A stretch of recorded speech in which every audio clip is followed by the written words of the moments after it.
Bonjour mesdames, bonjour mesdemoiselles, bonjour messieurs, auditrices et auditeurs de la VDC, bonjour. Voici la lecture de la revue de presse de la VD Congo de ce jeudi 18 janvier 2018 au micro Don Kayembe depuis New York City. 3 points à considérer. 1. Réapparition du colonel John Tshibangou. 2. Ambiguïté sur la marche du comité laïque de coordination et la CENCO. Enfin 3. Les perquisitions au siège de la société CEMEX qui délivre des passeports plus chers du monde aux Congolais. 1. Le colonel John Tshibangou menace de nouveau. La Voix de l'Amérique titre. Un général déserteur donne 45 jours à Kabila avant de le chasser du pouvoir. Le colonel John Tshibangou, qui s'affabule le grade du lieutenant général, a réapparu dans une vidéo après un long moment d'absence, disant donner un ultimatum au président Joseph Kabila pour demander pardon aux Congolais et aux églises qu'il a fait profaner. Sinon, il va le chasser du pouvoir, précise l'officier déserteur. Aujourd'hui, je réapparais pour vous dire que je suis avec vous et que je donne à M. Kabila 45 jours. S'il ne demande pas pardon au peuple congolais, s'il ne demande pas pardon aux églises qu'il a fait profaner, moi, en tant que fils du Congo, j'ai pris l'engagement de le chasser par la force. Nous allons le chasser et il fuira, déclare John Tshibangou, entouré d'hommes en armes en tenue militaire, à côté des véhicules 4x4, scandant les slogans pour un groupe appelé Force Nouvelle du Congo dans des vidéos postées sur les réseaux. Ni la date ni le lieu de la vidéo ne sont indiqués ou confirmés. Mais l'officier congolais s'exprima tantôt en lingala, en swahili ou encore en chiluba, 3 des langues nationales parlées en RDC, soutient qu'il est bien de retour en RDC après quelques jours passés en exil. Des proches du pouvoir, contactés par la Voix de l'Amérique Afrique, reconnaissent avoir récemment reçu des appels du lieutenant général déserteur proférant les mêmes menaces. Ici, votre fils, le lieutenant général John Tshibangou Mbosso Wambusa. Je suis ici au pays. Je vous ai promis un changement, qu'on chasse l'ennemi. L'ennemi c'est qui? C'est Kabila qui vous tue tous les jours, indique Tshibangou dans la vidéo. La Voix de l'Amérique Afrique n'a pas réussi à joindre l'officier déserteur pour plus de détails. Le lieutenant général accuse le président Kabila d'entraver la démocratie, de violer la Constitution, de recourir aux forces armées et milices pour massacrer quotidiennement les Congolais. La RDC est en crise pour non-tenue d'élection, rappelle la Voix de l'Amérique. 2. Ambiguïté sur la marche du 21 janvier entre le comité laïque de coordination et la CENCO. La prospérité pour se faire titre. Marche du 21 janvier 2018. CENCO. Marcel Outumbi dégage la responsabilité des évêques.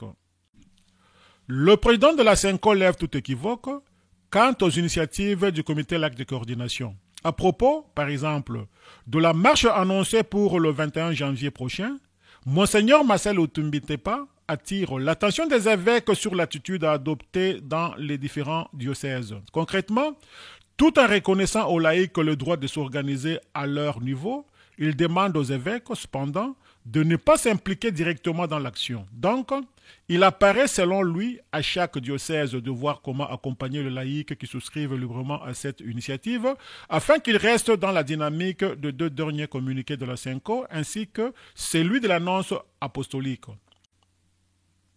En aucun cas, la CENCO ne devrait assumer la responsabilité de l'organisation de cette marche, insiste-t-il, dans cette lettre datée du 15 janvier 2018 et dont une copie volonté a été interceptée hier, tard dans la nuit sur la toile, conclut la prospérité. Analysant la position de la CENCO, kinfo.ca, qui réfère à un tweet de l'ancien ministre, Tryphon Kinke Mulumba, décèle un gros malaise dans la lettre des évêques. Faire de la politique, c'est aussi faire non seulement de la communication, mais aussi de la contre-communication. Et ça, la majorité présidentielle l'a bien compris. Acculé par l'Église catholique, depuis le succès de la marche du 31 décembre 2017 dont tout le monde, y compris la communauté internationale, parle et réclame des explications, le pouvoir congolais doit de nouveau composer avec une nouvelle manifestation du comité laïque de coordination, programmée le dimanche 21 janvier 2018. Seulement voilà, l'Osenko, silencieuse, lors de la première initiative, s'est prononcée. Et les autorités congolaises y trouvent matière à ambiguïté. En effet, dans sa correspondance adressée à l'archevêque de Kinshasa, le cardinal Mosengo, si le président de la Senko, Monseigneur Otumbi, note que le comité laïque de coordination est une association reconnue dans un diocèse, il a pris soin de souligner que la Senko n'assumait l'organisation de cette marche. Plus tard, dans la lettre, le chef de la Senko recommande toutefois à chaque diocèse de voir comment accompagner les laïcs qui souscrivent librement à cette initiative pour qu'ils restent dans la dynamique de l'appel de la Senko. Mais pour la majorité présidentielle, la faille est déjà là. C'est le président du parti Action et ancien ministre, Kinke Mulumba, qui a déployé ses talents pour mettre au grand jour l'ambiguïté du message de l'épiscopat. Sur son compte Twitter, l'ancien ministre l'a brandi tel un trophée. Gros malaise à la Senko, s'est-il exclamé avant d'ajouter. La lettre du 15 janvier de l'archevêque président Marcel Otumbi s'éloigne encore plus du comité laïque de coordination et du cardinal Mosengo, n'assume pas la marche du 21, attire l'attention du cardinal, l'exhorte à la plus grande réserve et à revenir à la logique Senko. Face au mouvement de contestation des catholiques qui prend de l'ampleur, la ligne de contre-attaque du pouvoir a toujours été d'essayer d'isoler le cardinal Mosengo dans une soutane politique plutôt que de l'admettre en chef d'église incontestable qu'il est. Au lendemain de la marche du 31 décembre, la majorité présidentielle, par la bouche de l'un de ses communicateurs, Papi Ntamba pour ne pas le citer, ne s'est pas empêché de saluer la Senko, qui n'avait pas pris part à cette manifestation, selon le pouvoir congolais, l'œuvre d'une organisation politique qui a pu séduire quelques prélats de l'église catholique, dont l'archevêque de Kinshasa. 3. Et enfin, perquisition à la société Semlex en Belgique. La Libre Afrique titre, RDC, passeport, perquisition au siège belge de Selmex.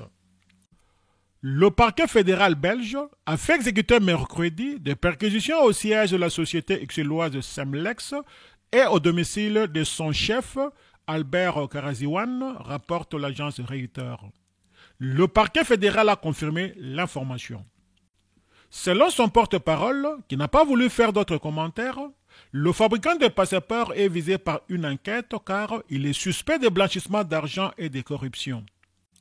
La société Semlex est mise en cause depuis avril 2017 par l'agence de presse britannique Reuters pour la matière dont elle obtient des contrats de fourniture de systèmes d'identification et de documents d'identité biométrique en Afrique et plus particulièrement en République démocratique du Congo.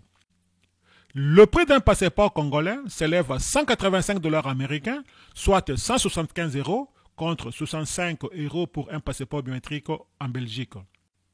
Sur cette somme, 60 $ américains sont reversés sur une société détenue par une proche du président Joseph Kabila, Maki Makolo Wangoy, selon Reuters. L'entreprise Semlex elle-même garderait 60 $ américains par passeport, seuls 65 $ revenant aux autorités congolaises, fait remarquer la Libre Afrique. En décembre dernier, Reuters indiquait que Semlex serait également active aux îles des Comores et dans une dizaine de pays africains. Son chef Albert Karaziwan, qui est marié à la Belge Catherine Lorraine, serait ambassadeur de Comores depuis 2007 et 8 de ses collaborateurs auraient été promus consul d'honneur, conclut le portail. Auditrices et auditeurs de la VDC, merci pour votre aimable attention. C'était votre humble serviteur Don Kayembe depuis New York City pour le compte de la radio-télévision en ligne La Voix de la démocratie congolaise Panorama d'Afrique. À demain.